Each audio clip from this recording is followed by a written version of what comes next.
Buenos días, tardes o noches a todos y todas, dependiendo el horario en el cual visualicen el video. Mi nombre es Valentín Velázquez y en la clase de hoy hablaremos de la anatomía del cuerpo calloso.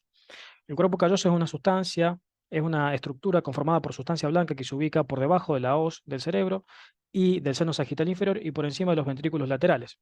Este se va a ubicar a la altura de la profundidad de la cisura intrahemisférica, a 6 o 7 centímetros del extremo occipital del hemisferio y a 3 o 4 centímetros del extremo frontal del hemisferio. En lo que concierne a sus dimensiones, tiene una longitud de 6 a 7 centímetros, un ancho de 20 a 40 milímetros y un grosor o espesor de 15 a 18 milímetros. Para su estudio descriptivo cuenta con un pico, que será este extremo de aquí, una rodilla, que es la continuación del pico, un tronco o cuerpo y por último un esplenio o rodete, que será su extremo posterior en donde alcanza su mayor anchura. Representa desde el punto de vista funcional una estructura de diferenciación con respecto a las demás especies. Está presente en todos los mamíferos y es una importante vía de paso o de asociación de las distintas fascículos nerviosos que se originan en la corteza de los diferentes lóbulos eh, cerebrales o hemisféricos. Ahora bien, en lo que respecta a su anatomía descriptiva, para su estudio cuenta con dos caras, una cara superior y una cara inferior. Ahora hablaremos entonces de la cara superior. La cara superior vista desde este corte, que representa un corte de Buschans, va a tener entonces esta forma de mayor prevalencia en sentido anteroposterior que en sentido transversal, es decir, es más larga que ancha en esta vista, la vista de Buschans o el corte de Buschans. En su línea media vamos a encontrar acá un tracto blancuzco que representaría el vestigio del rafe del cuerpo calloso. Y por encima de ese vestigio del rafe del cuerpo calloso encontramos dos cintas, que serán cintas mediales o fascículos mediales, que clásicamente han recibido el nombre de nervios de Lanzisi o nervios longitudinales de Lanzisi. Estos se encuentran unidos a la estructura del cuerpo calloso a través de un tejido conjuntivo laxo. Hacia el lateral encontraríamos a las cintas laterales, que serían estas dos, las cintillas laterales.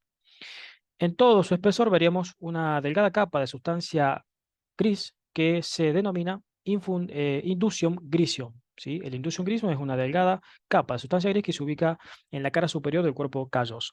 En esta cara, el cuerpo calloso se va a relacionar con la hoz del cerebro, con el seno sagital inferior, que aquí lo podríamos visualizar, y acá va a sentar, en este sector va a sentar esta arteria que se denomina arteria superior del cuerpo calloso, arteria supracallosa o actualmente denominada arteria pericallosa. Aquí podemos ver entonces desde un corte transversal, que sería un denominado corte de Charcot clásicamente, la disposición transversal del cuerpo calloso. En este sentido presenta la forma de una delgada lámina de sustancia blanca. ¿Sí? También se le asigna forma cuadrilátera. Bien, ahora, con respecto a la cara inferior del cuerpo calloso, esta va a entrar de inmediato en relación con los ventrículos laterales, ya que constituye la bóveda de ambos dos ventrículos laterales. Aquí vemos la extensión entonces del cuerpo calloso y por debajo los ventrículos laterales.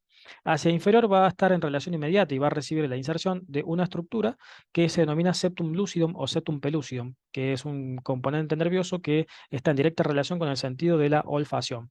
En algunas ocasiones el septum lucidum presenta una cavidad en su interior y forma un ventrículo supernumerario. Entonces, en la cara inferior del cuerpo calloso, a la altura de su tronco o de su cuerpo, se inserta el septum lucidum y el septum pellucidum. Hacia posterior, a la altura de su rodete o su esplenio, va a estar en contacto con el fornix o trígono cerebral a través de una comisura que recibe el nombre de comisura salteriana o lira de David por su nombre clásico, que sería en este sector la relación que tiene a través de la lira de David o la comisura salteriana.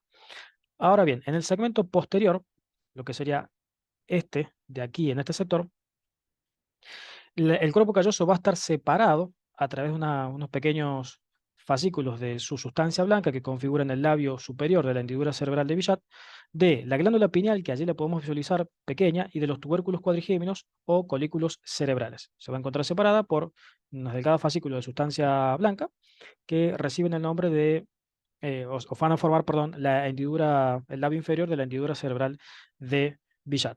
Por debajo de su rodete o de su esplenio, vamos a encontrar un espacio que ha recibido el nombre de espacio subcalloso, ¿sí? Espacio calloso inferior.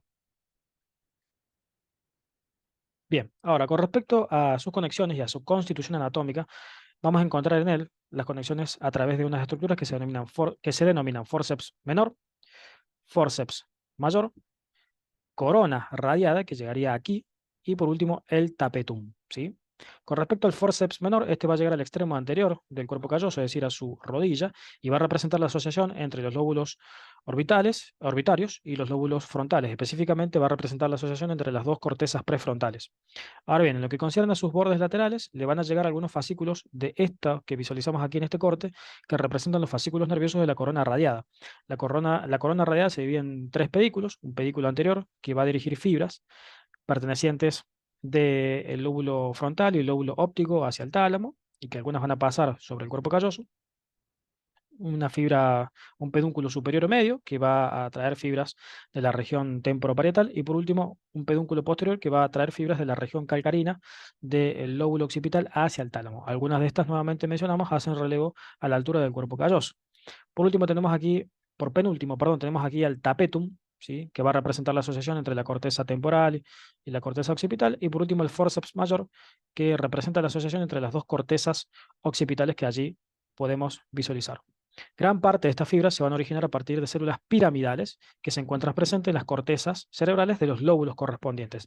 De allí la importancia de esta estructura del cuerpo calloso como una importante vía de asociación de las estructuras que nacen desde la corteza cerebral de los distintos hemisferios, de manera tal que la ausencia o la alteración del cuerpo calloso podría generar alteraciones tanto motoras como alteraciones de la personalidad, ya que, por ejemplo, a través del forceps menor nosotros vimos que mantiene conexión con la corteza prefrontal. Entonces, las alteraciones o las agenesias que también existen en el cuerpo calloso producen apraxias o alteraciones de la personalidad.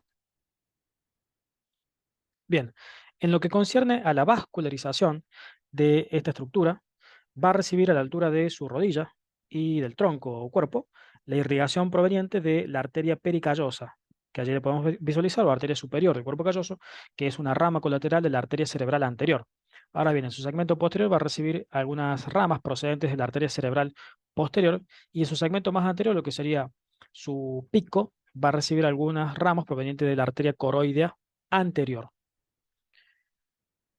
Bien, en lo que concierne entonces, ya para finalizar con el significado de esta estructura, es una importante vía de conexión y de comunicación entre los dos hemisferios, y permite la conexión entre el hemisferio derecho y el hemisferio izquierdo.